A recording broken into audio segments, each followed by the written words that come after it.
계신 여러분들 진심으로 사랑하고 축복합니다. 여러분들은 신앙이 구체적으로 무엇이라고 생각하십니까? 어떤 분이 이렇게 정의하였습니다.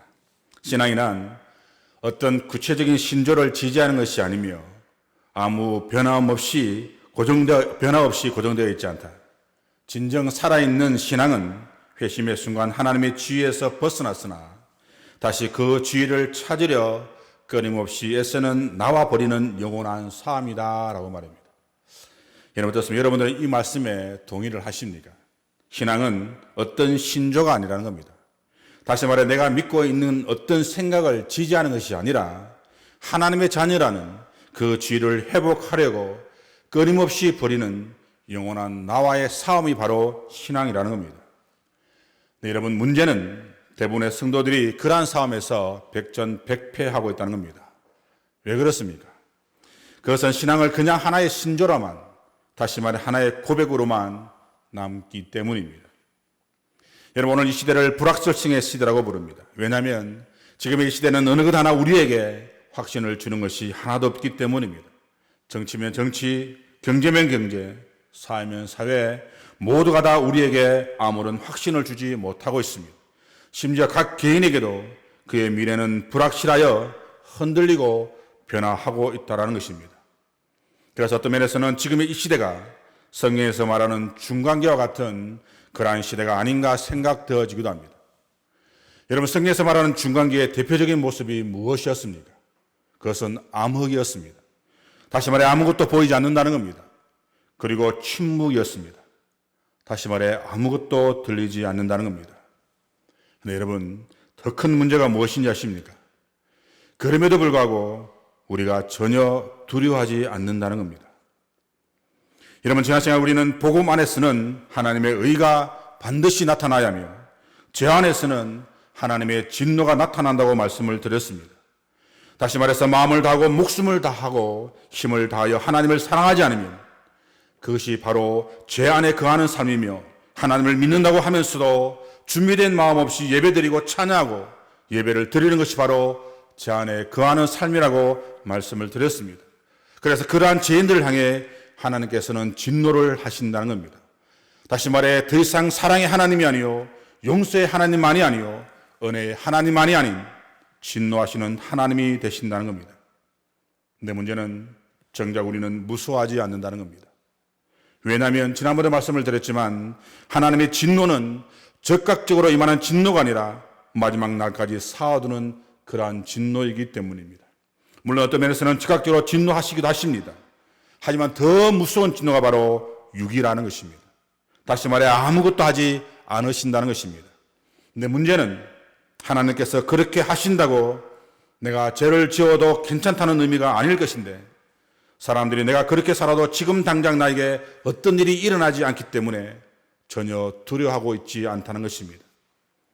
하지만 여러분 하나님의 진노는 결코 그렇게 가볍게 넘어갈 진노가 아님을 우리는 알아야 할 것입니다. 여러분 로마서는 분명 믿음으로 구원을 얻는 기독교의 진리를 대변하는 말씀이라고 정의를 합니다. 물론 틀린 말은 아닙니다. 하지만 그것이 아무리 믿음을 강조했다고 해서 우리의 삶과 전혀 무관하다고 생각을 한다면 그것은 너무나 잘못된 생각이라는 겁니다. 왜냐하면 사도 바울은 죄인을 어렵게 하시는 하나님의 의를 정언을 했지만 다시 말해 동시에 믿음을 따르는 행위에 대해서도 누구보다도 철저하게 거룩한 행동을 하도록 요청을 하고 있기 때문입니다. 그래서 신학자 빅터 피니시라는 사람은 바울의 신학과 윤리라는 책의 끝부분에서 이렇게 정의합니다. 바울이 주장하는 복음 속에는 윤리가 이미 포함되어 있다. 믿음으로 어렵게 된다는 그 말씀 속에는 이미 어떻게 살아야 한다는 것까지도 포함되어 있다. 믿음으로 구원을 얻는다고 해서 행동은 저 멀리 가 있는 그런 이중적인 구조가 바울의 바도사와의 신학과 윤리는 결코 아니다라고 말입니다. 그래서 여러분 믿음과 삶은 하나로 이루어져 있습니다. 그래서 바울은 내 마음을 다하고 목숨을 다하고 힘을 다하여 내 하나님을 섬기라고 그렇게 말씀을 하셨던 것입니다. 네, 여러분 우리는 어떻습니까? 그렇게 살지 못할 때가 너무나 많다는 것입니다. 여러분 미국 어느 교회에서 예배당을 새로 마련하게 되었다고 합니다. 그런데 그 건물은 원래 술집으로 쓰던 그러한 건물이었습니다. 그래서 인테리어를 새롭게 해서 그곳에서 예배를 드리게 됐는데 술집 주인이 앵무새 한 마리를 기르고 있다가 그 건물을 팔면서 그 앵무새도 함께 주고 갔다는 것입니다. 그런데 그 앵무새가 주일 예배 드리러 오는 교인들을 향해서 목사님이 들어오시면 새 주인이네 이렇게 이야기를 하고, 찬양대가 찬양을 하게 되면 새 팀이네 이렇게 이야기를 하더라는 것입니다. 그런데 이번에는 어느 교인이 예배당에 들어오는 것을 보고 이렇게 이야기를 하는 것이었습니다. 그 손님이네. 여러분 어떻습니까? 건물이 술집이었을 때 본 사람이 주일에 예배를 드리러 온 겁니다. 다시 말해 오늘날 이 땅에 그리스도인이라고 하는 사람들 중에는 이처럼 세상에서는 세상 사람들처럼 살고 교회 와서는 그리스도인으로 사는 사람들이 너무나 많다는 것입니다. 여러분, 이러한 모습이 과거 영지주의 이단들의 모습과 너무나 같다는 사실을 아십니까? 다시 말해 육신 따로 영혼 따로. 그래서 그들은 이렇게 말하기도 합니다. 예수 믿고 영혼은 구원받았지만 육신은 어쩔 수 없잖아. 세상에 살아가니 세상 방식대로 사는 거지 뭐. 교회 가서 회개하고 또 용서함 받으면 하나님 또 이해하실 거야. 여러분, 바로 이 모습이 현대판 영지주의입니다. 근데 문제는 이러한 믿음이, 이러한 신앙생활이 교회에서 점점 더 확산되고 있다는 사실입니다.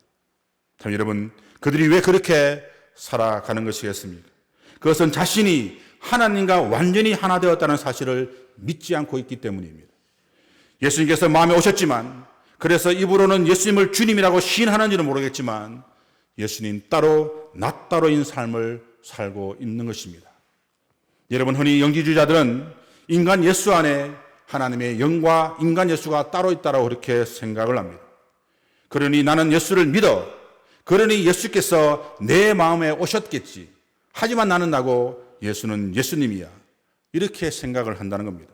그러니 세상에서 아무런 거리낌 없이 세상 사람들과 똑같은 일을 하고 있다는 사실입니다.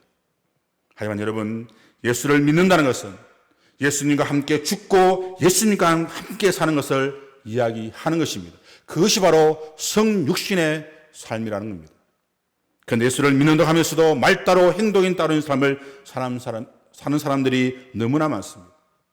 그러니 하나님을 알고도 하나님을 영원롭게 하지 않고 하나님의 은혜를 받아 누렸음에도 불구하고 하나님께 감사치 아니하며 생각이 허망해져서 썩지 아니하는 하나님의 영광을 썩어 없어질 사람과 새와 짐승과 기어다니는 동물의 모양으로 자기의 우상을 만들어 버리는 것입니다. 그리고 그것이 바로 오늘 본문 25절 말씀에 잘 나타나 있습니다. 여러분, 25절 말씀을 다시 한번 보기를 원합니다. 이는 그들이 하나님의 진리를 거짓 것으로 바꾸어 피조물을 조물주보다 더 경배하고 섬김이라. 주는 곧 영원히 찬송할 시로다. 여러분, 그들이 입술로는 하나님을 믿는다고 하지만 실제로는 하나님보다 피조물을 더 경배하고 섬기고 있다라는 사실입니다. 그런데 문제는 나는 아니라고 이야기할 수 있는 사람이 과연 얼마나 되는가 하는 겁니다. 다음 여러분, 그런 그들에게 하나님은 어떻게 하신다고 말씀을 하고 계십니까? 오늘 말씀해 보면 24절 말씀에서도 내버려 두사, 26절 말씀에서도 내버려 두셨으니, 그리고 오늘 본문 말씀은 아니지만 28절 말씀에서도 내버려 두사라고 말씀하고 계시다는 겁니다. 한마디로 말하면 내버려 두신다는 겁니다. 여러분, 얼마나 무서운 말씀입니까? 이것만큼 무서운 말씀도 없을 겁니다. 왜냐하면 하나님께서 당신의 관심과 사랑을 우리에게서 이제 완전히 끊으시겠다는 그러한 말씀이기 때문입니다. 이제 더 이상 생각지도 않겠다는 그러한 말씀이기 때문입니다. 하지만 여러분, 이 말씀을 오해하지 않기 원합니다. 왜냐하면 이 말씀이 내가 죄가 많이 져서 하나님께서 포기하겠다는 그러한 말씀은 결코 아니기 때문입니다. 여러분, 자식이 말썽을 많이 부린다고 해서 그 자식을 내 아들이 아니라고, 내 딸이 아니라고 부정할 부모가 어디에 있겠습니까? 다만 그 자식이 자식된 자리에 앉기를 거부하기 때문에 부모는 잠시 그를 방기하는 겁니다. 다시 말해, 그래, 네 마음대로 해봐라. 나는 이제부터 부모의 의무로부터 자유롭게 너희들 신경 안 쓰겠다는 그러한 포기라는 겁니다. 다시 말해 포기가 문제가 아니라 그들의 죄가 먼저인 겁니다. 다시 말해 하나님 우리를 포기하신 것이 아니라 우리가 하나님을 제대로 예배하지 않고 제대로 순종하지 않고 자기의 생각대로 자기의 욕심에 따라 그렇게 하기 때문에 그래 너희들 스스로 그렇게 해봐라고 방치하신다는 겁니다. 문제는 그렇게 하면 과연 사람들이 자기의 죄를 회개하는가 하는 겁니다. 하지만 말씀드렸던 것처럼 그렇지 않다는 겁니다. 자신에게 아무런 일이 일어나지 않기 때문에 더 심각한 죄를 짓게 된다는 겁니다. 마치 브레이크가 없는 자동차가 내리막을 달려내리는 것처럼 그렇게 끊임없이 끝없이 추락하고 추락을 한다는 것입니다. 그리고 여러분 어떻게 되는 것이겠습니까? 더 이상 돌이킬 수 없는 상태로 빠지게 되는 겁니다. 그러니 여러분 이것이 어떻게 두렵지 않는 것이겠습니까? 물론 하나님께서는 혹자들이 생각하는 것처럼 만물을 창조하시고 그냥 방치해 두시는 것이 아니라 당신의 뜻대로 섭리하실 겁니다. 그리고 특별히 당신의 형상으로 창조된 인간에 대해서는 삶의 구체적인 부분까지도 일일이 계획하시고 간섭을 하시기도 하실 것입니다. 하지만 여러분 그것은 어디까지나 인간이 타락하기 이전까지의 일이라는 겁니다. 왜냐하면 인간이 타락하기 이전에는 그러한 개입과 간섭을 행복으로 여겼기 때문입니다. 하지만 여러분 지금은 어떻습니까? 그러한 개입과 간섭을 싫어합니다. 그래서 하나님을 알되 하나님을 영원하게 하지 않으며 하나님을 알되 하나님께 감사치도 않습니다. 그리고 썩지 않는 하나님의 영광을 썩어 없어질 사람과 금수와 버러지의 형상으로 바꾸어 버린다는 겁니다. 그러니 하나님께서도 당신을 마음에 두기를 싫어하는 사람들, 당신의 개입과 간섭을 받기 싫어 당신을 떠난 사람들을 애써 간섭하지 않으시고 내버려 두시는 것입니다. 다시 말해 인간들이 자기 마음대로 하도록 방치하고 계신다는 겁니다. 여러분 이것이 바로 신학적 용어로 유기입니다. 문제는 이렇게 한다고 해서 하나님의 간섭과 교육으로부터 벗어난 인간들이 정말 행복할 수 있느냐 하는 겁니다. 정말 자유를 만끽하게 되는가 하는 것입니다. 물론 어떤 면에서는 자유를 만끽할 수도 있습니다. 아니 어떤 면에서는 자기 마음대로 할 수 있으니 행복하다라고 여길 수 있을 겁니다. 하지만 여러분 그것은 진정한 의미에서의 자유가 아닙니다. 그것은 방종입니다. 내가 하고 싶은 대로 하고 내가 원하는 대로 하는 것은 자유가 아니라 방종입니다. 여러분 선생님이 학생을 포기하고 내버려두면 학생은 어떻게 되겠습니까? 부모가 자녀를 포기하고 내버려두면 자녀 또한 어떻게 되겠습니까? 여러분 자녀가 잘못하면 부모는 어떻게 합니까? 걱정이 떠나지 않습니다. 그래서 달려보기도 하고 잔소리 해보기도 하고 어제 했던 잔소리 또 해보기도 하고 심지어는 어릴 때는 폭력을 행사하기도 합니다. 물론 그런 때 자녀들의 입장에서 생각한다면 서럽기도 하고 억울할 수도 있을 겁니다. 하지만 여러분 부모가 그렇게 하는 것은 아직 자식에게 관심이 있기 때문입니다. 부모가 자녀를 사랑하기 때문에 그렇게 하는 것입니다. 왜냐하면 사랑하지 않고 관심이 없으면 그냥 내버려 두기 때문입니다. 하지만 여러분 그렇게 되면 정말 케세라세라가 됩니다. 정말 될 대로 데려가 된다는 것입니다. 그럼 여러분들만큼만이라도 부모가 내버려두는 자녀가 되지 않기를 원합니다. 여러분들만큼만이라도 성경대로 살아가는 여러분의 삶이 되어지기를 소망합니다. 다시 말해 하나님께서 내버려두는 성도는 결코 되지 않기를 소망합니다. 그렇다면 여러분 하나님께서 내버려두신다면 우리는 어떻게 되는 것이겠습니까? 24절 말씀을 보게 되면 그들의 몸을 서로 욕되게 하게 하신다고 말합니다. 여러분 이 말이 무슨 뜻이겠습니까? 그에 대한 대답이 바로 26절에서 27절 말씀에 구체적으로 나와 있습니다. 26절, 27절 상반절 말씀을 보게 되면 그들은 그들의 여자들로 순리대로 쓸 것을 바꾸어 영리로 쓰며 그와 같이 남자들도 순리로 여자 쓰기를 버리고 서로 향하여 음욕을 불잇듯 하며 남자가 남자와 더불어 부끄러운 일을 행한다고 말씀합니다. 물론 로마 사람들이라고 해서 이러한 죄를 짓는 것은 결코 아닙니다. 모두가 다 이러한 죄를 짓는 것은 결코 아닐 겁니다. 훌륭한 도덕적 기품을 가진 사람들, 고상하고 아름다운 사상을 소유하고 인간이 지켜야 할 미덕을 최상의 가치로 칭송하며 건전한 생활을 누리던 사람들도 있었습니다. 사도행전에 보게 되면 이방인 가운데 경건한 사람들이 등장합니다. 그들은 분명 마음속에 영원하고 지고지순한 그리고 그런 것들을 추구하는 심정으로 여호와 하나님을 찾아 나선 그러한 사람들일 겁니다. 하지만 바울이 여기에서 이러한 향락을 추구하는 인간의 사상을 낱낱이 고발하는 이유는 로마 교회의 교인들 중에 누군가를 겨냥해서가 아니라 그렇다고 해서 예수 믿지 않는 로마 시민들의 죄를 시시콜콜 따지는 것도 결코 아니라는 겁니다. 여러분, 바울이 여기에서 이러한 말을 하는 것은 하나님의 진노 아래는 인간의 실상을 보여주려고 지금 이렇게 이야기를 하고 있다는 겁니다. 다시 말해 믿음의 울타리 밖에 있는 자들이나 소위 신앙생활을 하고 있다는 모든 사람들이 죄의 근세 아래 있음을 증거하기 위해서 이렇게 말씀을 하고 있다는 겁니다.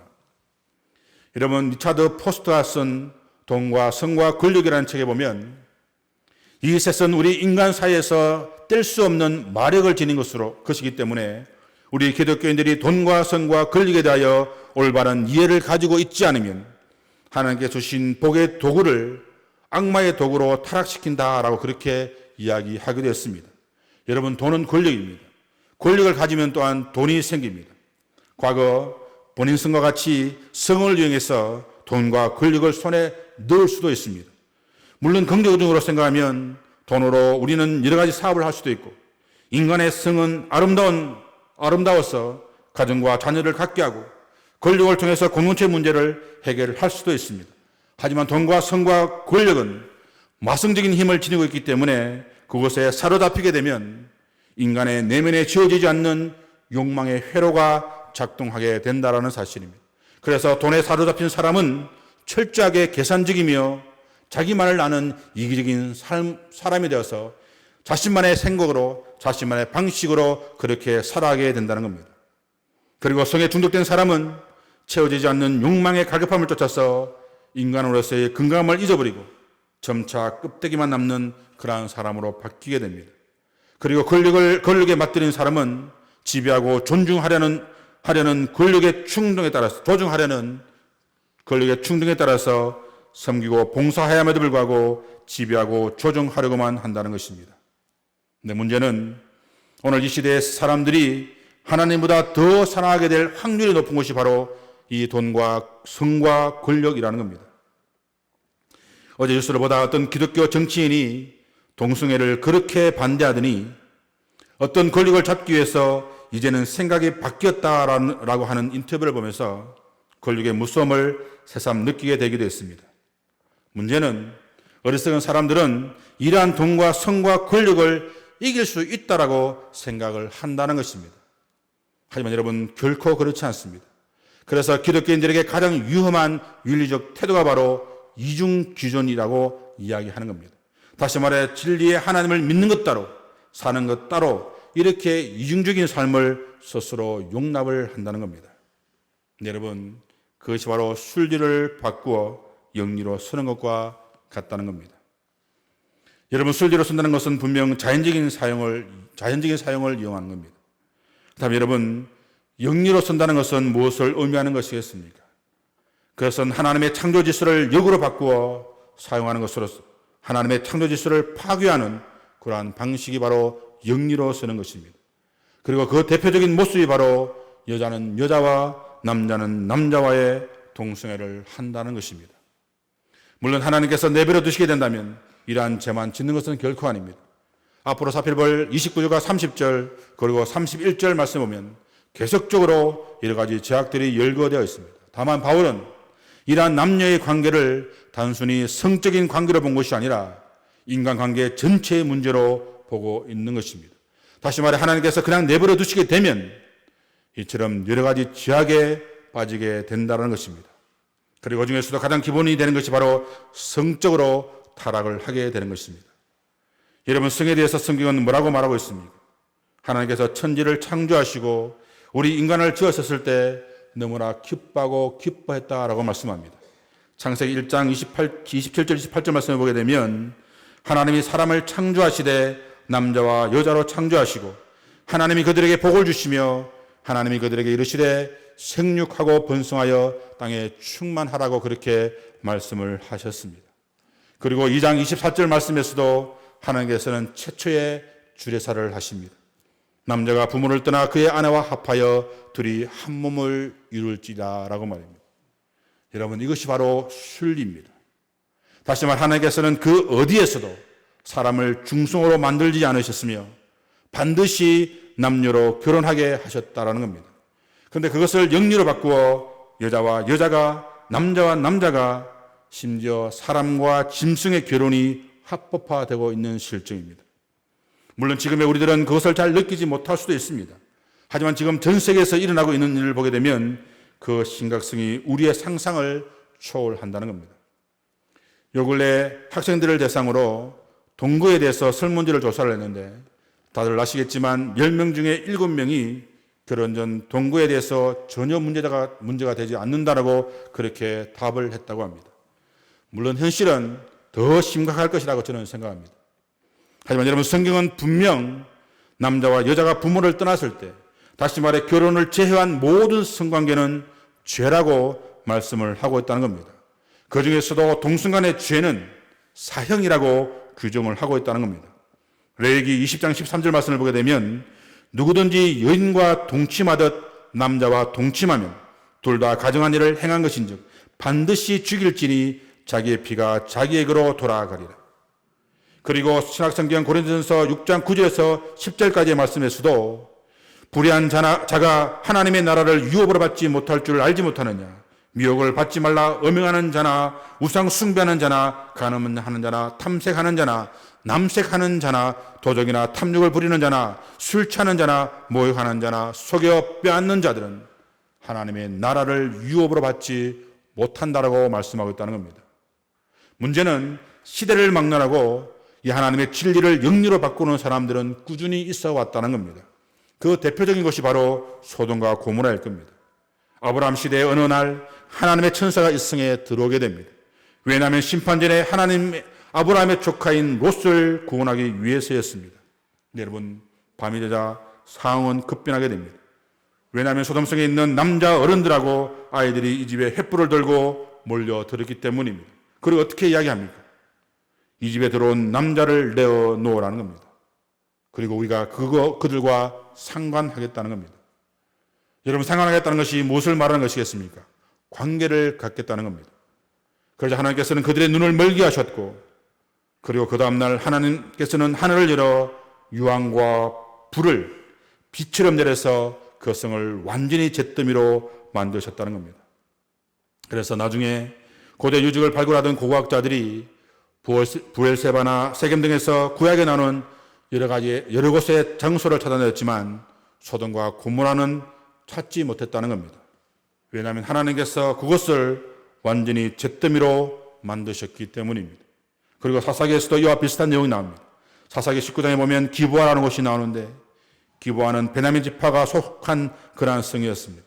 근데 그것에 한 제사장 레이스의 첩이 멀리 도망을 갔다는 겁니다. 그런데 그 첩을 데리고 돌아오는 길에 밤이 어둡고 해서 기브아 성에 머물렀는데 사람들이 와서 오늘 집에 들어온 남자를 넣어놓으라고 말합니다. 여러분, 무슨 말입니까? 그 기브아 사람 역시 대놓고 동승회를 하겠다는 것이었습니다. 문제는 과거 성경에서만 나오는 이야기가 아니라 오늘 이 시대에서도 그러한 일들이 일어나고 있다는 사실입니다. 1989년 덴마크를 시작으로 해서 2001년도에는 네덜란드가 세계 최초로 동성애와 동성간의 결혼을 합법화했습니다. 그런데 그것이 마치 현대를 살아가는 사람들의 삶의 모습이라도 되는 것처럼 많은 나라들이 앞다투어서 지금 동성애와 동성간의 결혼을 합법화하고 있습니다. 심지어 미국이라는 나라에서는 물론 우리와는 전혀 다른 교단이기는 하지만 교회에서조차도 동성애를 허락하고 있고 동성애자에게 목사 안수까지 주고 있다는 사실입니다. 여러분, 이 얼마나 무섭고 두려운 일입니까? 정말 브레이크 없는 자동차가 악셀레이터를 밟고 비탈길을 질주하듯이 달려가고 있습니다. 여러분, 정말 우리는 정신을 차려야 합니다. 나는 반대하기 때문에 나만 아니라고 하면 되는 것이 결코 아니라는 사실입니다. 왜냐하면 우리나라에서도 벌써 몇 해 전에 법적으로는 허용되지 않지만 남자가 남자와 여자가 여자와 결혼한 커플들이 생겨나고 있기 때문입니다. 그럼 여러분, 우리는 그 어떤 상황에서도 분명히 선을 그어야 하는 것입니다. 그럼 여러분, 이러한 동성애가 왜 생기는 것이겠습니까? 혹자가 말하는 것처럼 선천적으로 그렇게 태어났기 때문이겠습니까? 아님 후천적으로 동성애자가 된 것이겠습니까? 하지만 여러분, 결코 그렇지 않다는 겁니다. 왜냐하면 오늘 본문 26절 말씀에 보면 분명하게 말씀하고 있기 때문입니다. 여러분, 26절 시작 말씀을 한번 보시기 바랍니다.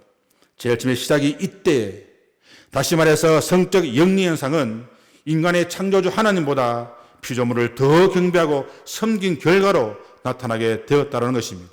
다시 말해 이 땅의 모든 영리 현상은 인간이 하나님과 피조물 관계를 역전시킨 데에서 그 원인이 있다는 겁니다.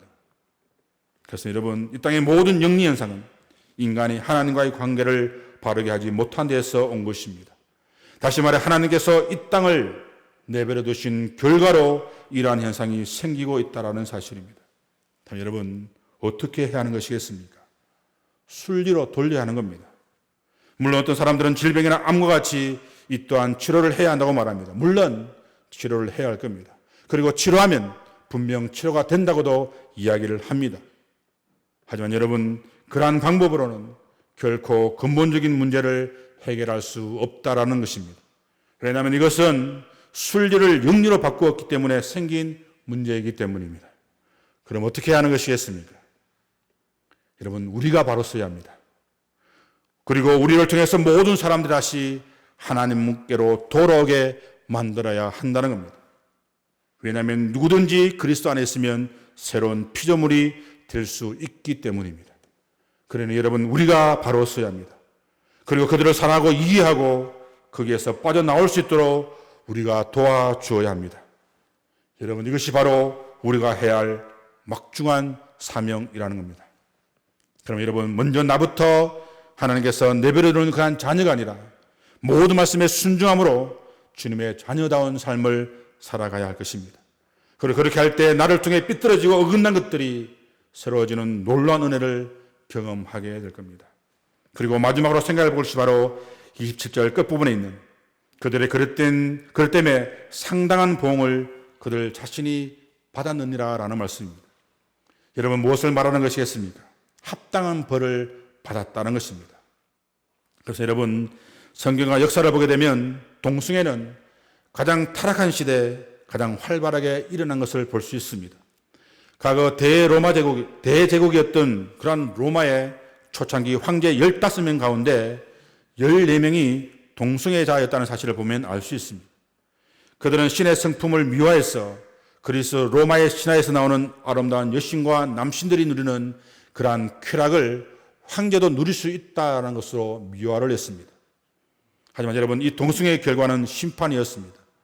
대부분의 황제들이 자살이나 암살을 당했고 어떤 황제는 전투 중에 사망을 했습니다.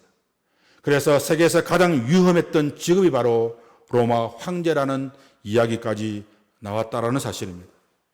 여러분, 하나님께서는 여러 가지 제약에 대해서는 참고 또 참으셨지만 이 동성애가 나타났을 때는 더 이상 참으시지 않으시고 진노하시고 심판을 하셨습니다.